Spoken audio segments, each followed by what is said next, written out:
Hello and welcome to Roshango's Reviews, the show where I tell you my thoughts on today's Hollywood movies and whether you should go see them or not. I'm your host, Aaron Bolio, and welcome to our 6th episode.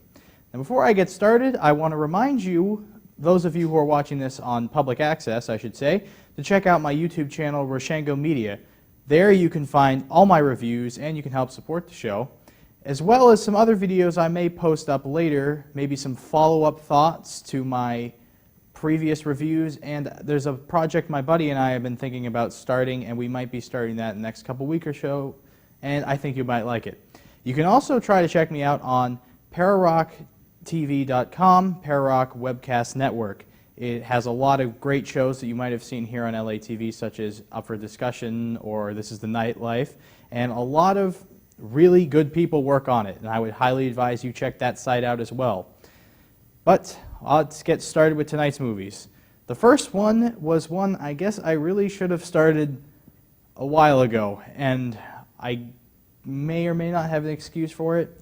This movie is Tomorrowland, the new live-action movie from Disney, and this was a big release from them, and it was a big release maybe a couple weeks ago.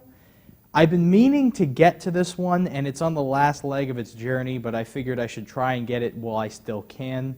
I've been distracted by, the renovations that happened here and some bigger releases, but here it is, finally at last, and boy did this one disappoint. But before I get to that, what's this story about? Well, it opens with George Clooney playing Frank and a teenage girl by the name of Casey. They're in this sci-fi looking world and they're trying to tell a story.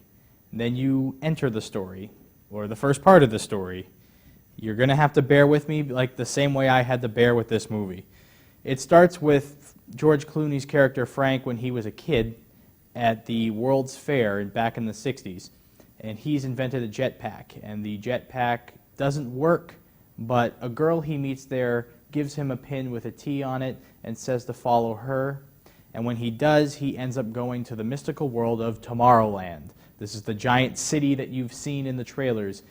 And what essentially they explain Tomorrowland is it isn't the future like they may have advertised it to be, but what it is actually is a different dimension that is Earth, but it's not our Earth. If I sound like I'm being very confusing, that's only fair because that's how the movie treated me when I was trying to figure out what was happening in Tomorrowland.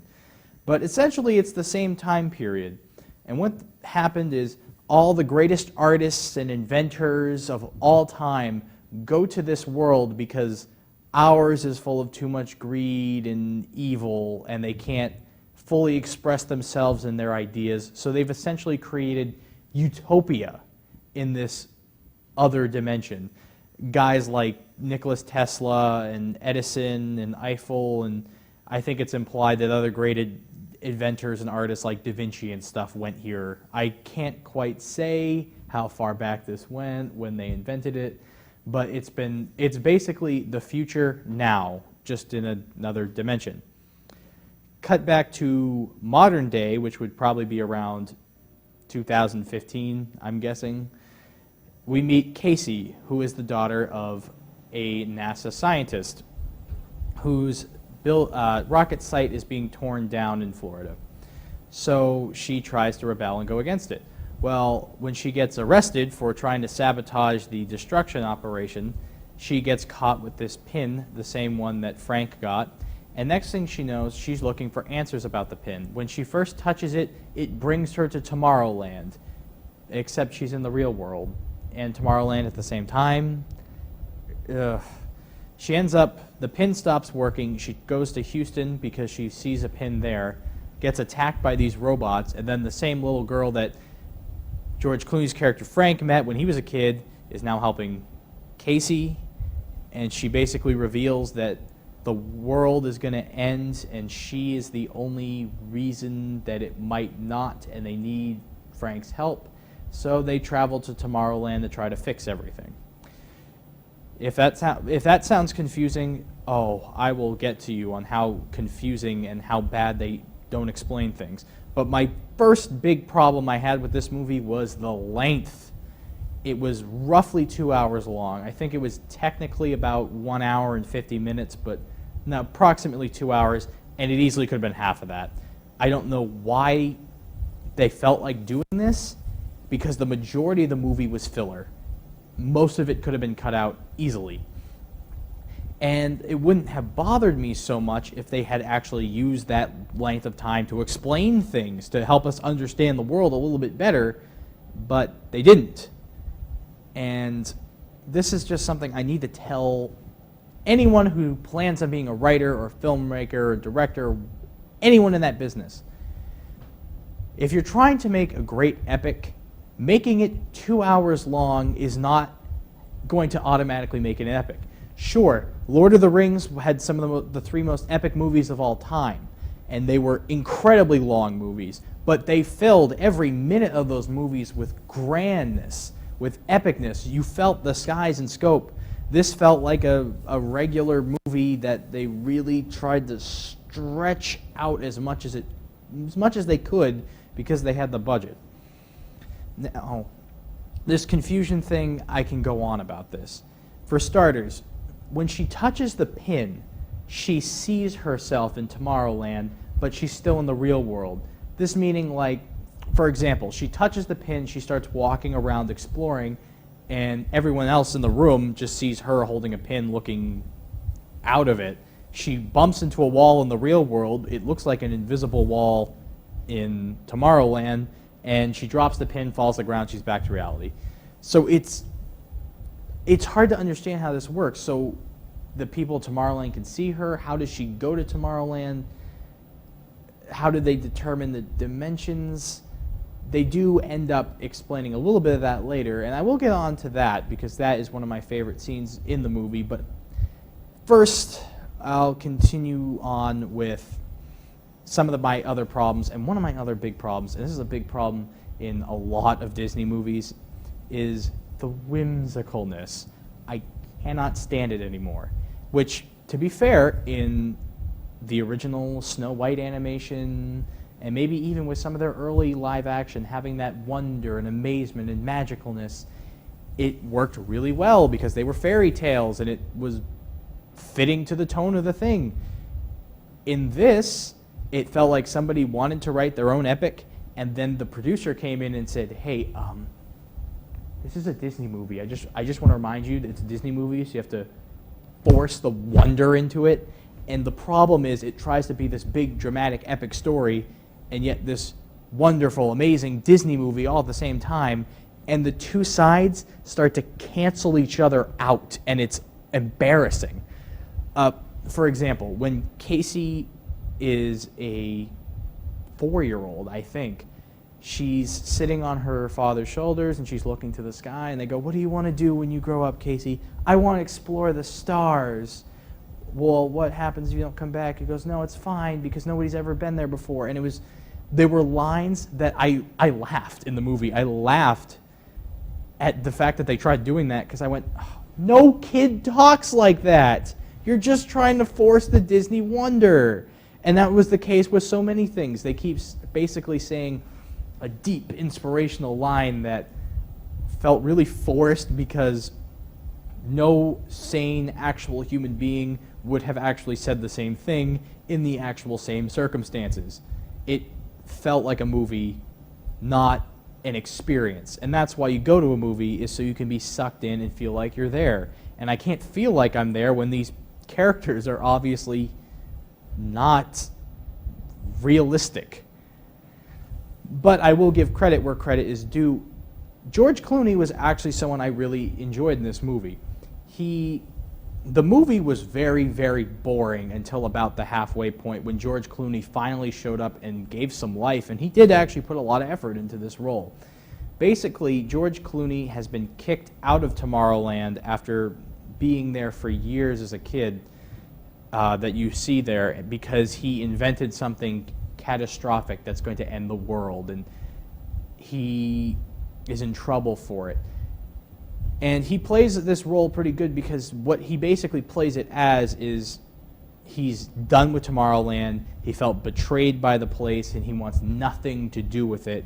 He's become incredibly pessimistic, he's been incredibly angry, but at the same time, he's still a genius.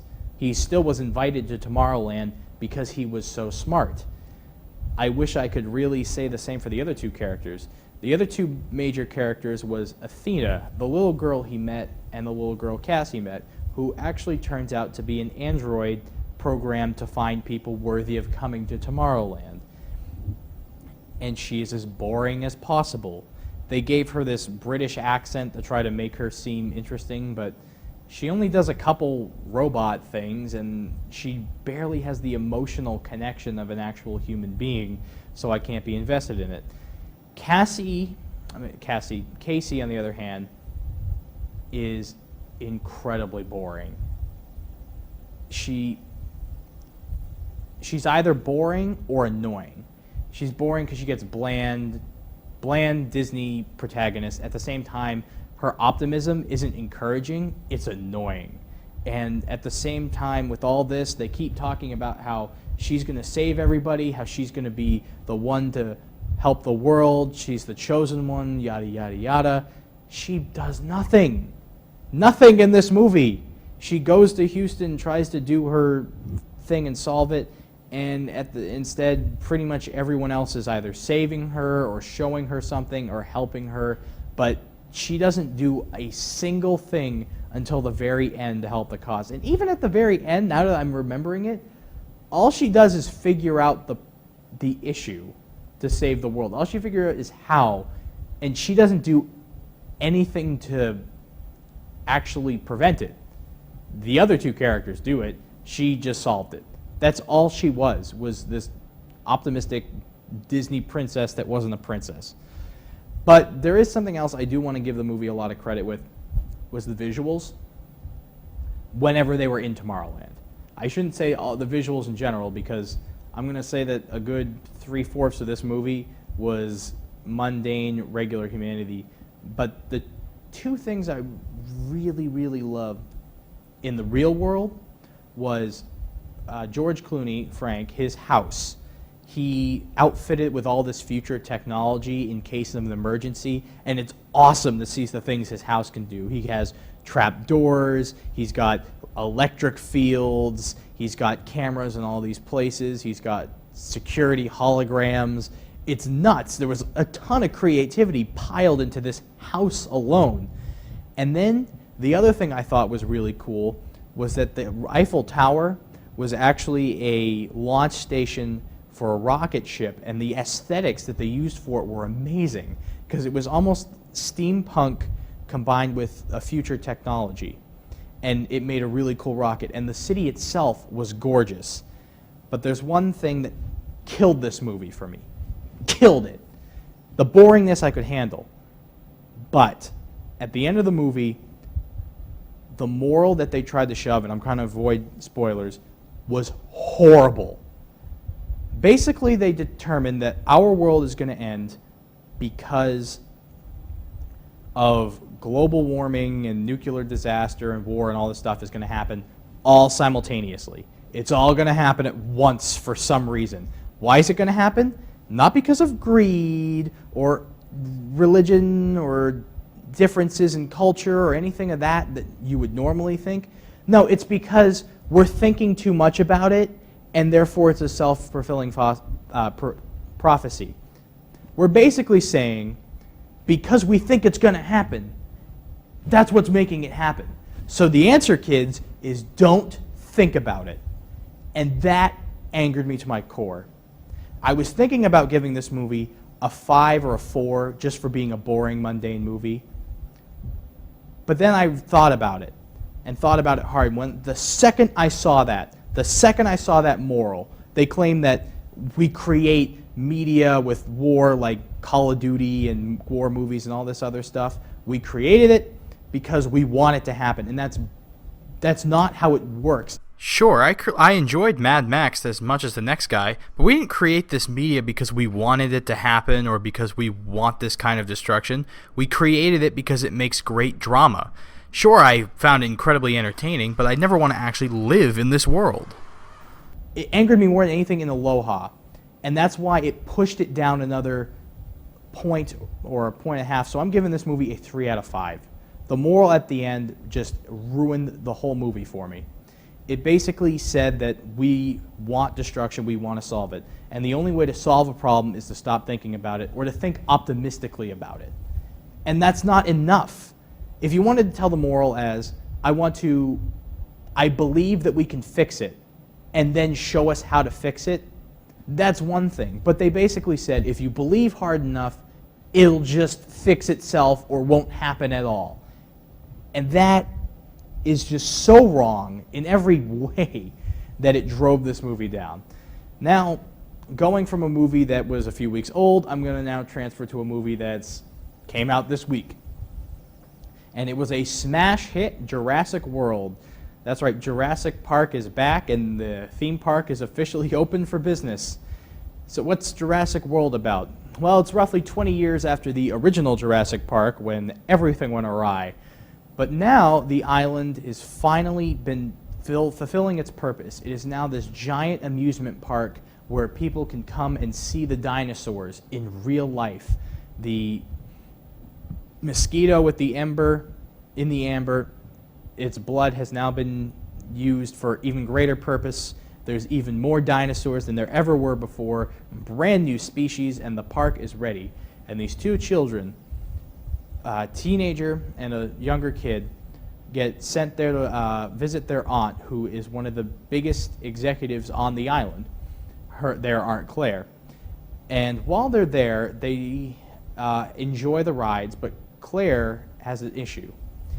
See, attendance is down, apparently, I'll get to that in a little bit, at Jurassic World. So they decided to create a hybrid, T-Rex and Raptor and all these other dinosaurs, as well as some other animals that we live with, like some different species of frogs and cuttlefish and such, to create this new giant killer beast that's the strongest dinosaur they've ever known to man. Well, it gets out, and they need the help of Chris Pratt's character Owen, who is a dinosaur expert, I guess, dinosaur training expert more likely, to try and stop this thing from rampaging and killing all the park guests. But in the meantime, there's another character who works for the military who's trying to buy out Owen's raptors and use them for military exercises. And he believes that he can exploit this hybrid situation for his own gain. Can they save the island of people? Yeah, I'm sure you can take a guess at that. So, how did I think of this movie? Well, a lot of my friends actually managed to see this before me, and they kept telling me how awesome it was. I thought it was okay. I was a little bit underwhelmed at some parts, but then I really loved others. I'll just get to some of my problems first. This had a similar problem to Tomorrowland. I think this one was actually over 2 hours long, and it did not need to be that long. As I've said before, size does not make a movie epic, or length does not make a movie epic. It's the size of the scope, not the size of the minutes. Now, this one had less filler than Tomorrowland, but still, they could have cut a lot of stuff out, especially because we don't see an actual living dinosaur until about maybe the 30-minute mark. The other problem I have with this was, now, the original Jurassic Park had some of the greatest special effects that we'd ever seen at the time. It was one of the first movies to really use the computer-generated images, or CGI, to create these big dinosaurs, and they looked beautiful, and they looked realistic, and it was insane. We had never seen any special effects like this before. But there was a couple things people forget. They also used animatronics, which if you're going to use computer-generated the whole movie, you need to have animatronics there every once in a while to kind of hide the fact you're using it, because the human eye can easily detect when something's not real. The other thing is, back in the 90s, they did not have the HD cameras that we have now that have this great definition, and you can't see a pixel if you tried. Back then, that actually, the lesser quality worked for its advantage because it helped hide a little bit of what the CG was. It was a lot harder to tell that something was computer generated when the camera was like that. But now, kind of like how newscasters have to use more makeup as the cameras get better, as do our CGI, because it dated big time. The dinosaurs, well, not all of them look horrendous. All of them, at the very minimum, look fake, and a couple of them along the way look horrible. I mean, they almost look like they're made of plastic, as if they took plastic children's toys and put them in front and animated them somehow. Dun, dun, dun, dun, dun, dun, dun, dun, dun, dun.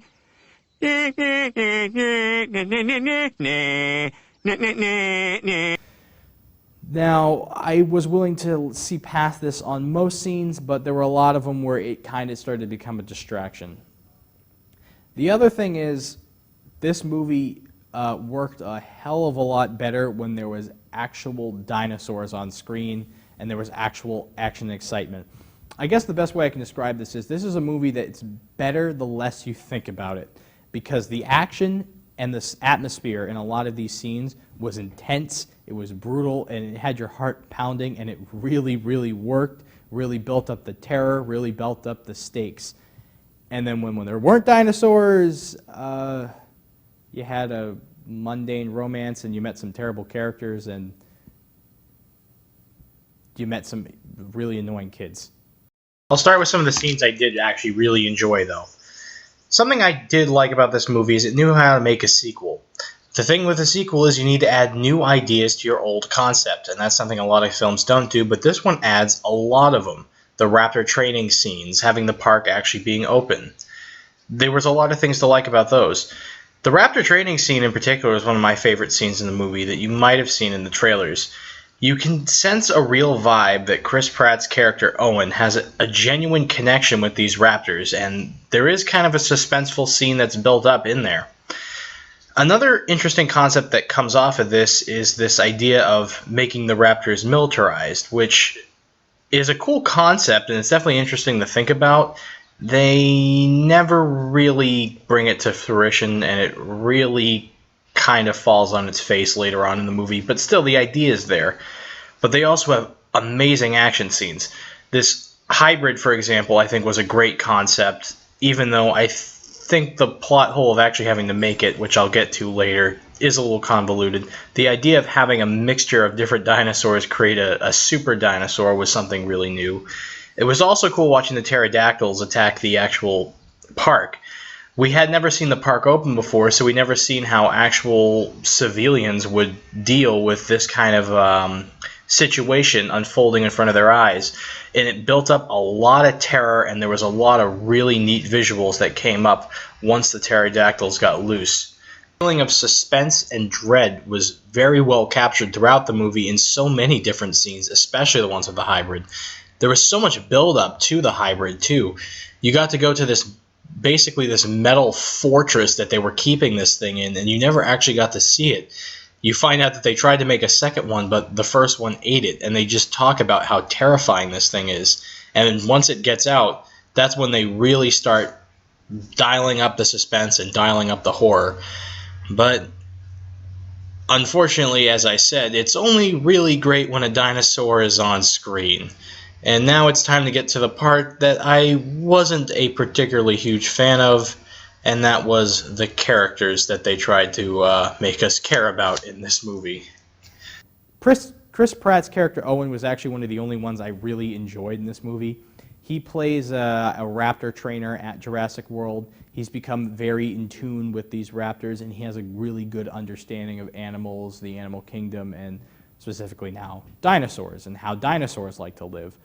And he is very smart, and he uses this intelligence throughout, and he's one of the only sane human beings throughout this movie, basically telling them, why did you make a hybrid?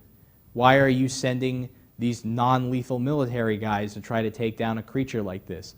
Keeping this creature in captivity is a horrible idea, because now it's just going to be even more dangerous once it comes out. It's just, he's the only one that seems to get it, and that's the problem. Claire, for example, at first is very, very technical, but knows nothing of the dinosaurs. And she actually goes through a little bit of character development as she goes along with Owen, and she starts to really understand the creatures more. But for the most part, most people working at the park think of the business aspect, think of the captivity aspect, think of park attendance, numbers, all these other things, but they don't actually keep in mind that you have an actual dinosaur living in the freaking park. A park, by the way, that has had a bad history. If you've ever seen the first one, you know what I'm talking about. And greed gets in the way so many times in this movie. For example, when the hybrid, which is not that great of looking of a hybrid, it's basically a big T-Rex with spikes on the back. When the hybrid gets out, they want to kill it. And Chris Pratt says, evacuate the island. You have a ton of people on it. And the CEO goes, no, if we evacuate the island, then all these people are going to realize that we can't contain the dinosaurs and we'll lose attendance. Lose attendance? You'll lose people if you don't do that. And it's just little things like that that started making the other characters really, really annoying. The brothers, for example, Claire's nephews. The older one is a high school kid that just stares at girls even though he has a girlfriend, so he's an unlikable jerk. Then the younger one is this little kid who's just obsessed with dinosaurs, and he's incredibly annoying. So I wanted nothing to do with them either. Pretty much Chris Pratt was the only one I enjoyed. And then there were some ones I absolutely hated. The CEO one at least starts to come around, but the military man who wants to make them machines, this guy was taken out of a 90s cartoon. He's not even a human being. He was taken out of a 90s cartoon. The things he says, just the evil laugh of sorts he has and the evil smirk he has, you can tell from the second he spoke that he was supposed to be the villain, and it was just distracting, and it took me out of the movie as well. The other thing that really, really bugged me in Jurassic World was a plot hole that was kind of obvious from the get-go of the movie. They basically say that they made the hybrid because attendance was down, but at one point they say they have roughly, like, I couldn't remember if it was 2,000 to 20,000, but the park was booming. I don't know what they're talking about. You don't need this hybrid. So the whole premise of the movie just kind of falls flat in its own. Now, if they showed a lot of people not liking the dinosaurs and not caring, that would have been one thing, but this is another. Well, so my final judgment of this movie, it was definitely not as good as the first one. It had a lot of filler, had a lot of crap moments, but it was definitely better than Lost World and just the two sequels. We finally have a good Jurassic Park sequel. So I'm going to give this one a 7.5 out of 10. Would I recommend seeing it? Yeah, I would recommend seeing it, as it is a huge blockbuster, and you're probably not going to hear it from your friends until it's done. But don't go into it thinking it's going to be this big, huge masterpiece. And if you loved, the Avengers, don't think it's going to be as big or as masterful as that. It's definitely good to see Jurassic Park back and the park actually open, but this one wasn't quite the big epic that they kept playing it out to be. So with that said, I'm Aaron Bolio, and I hope you all have a good weekend at the movies. Good night.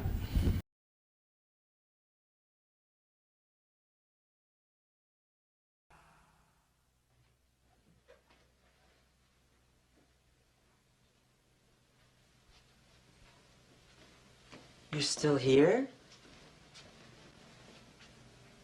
It's over. Go home.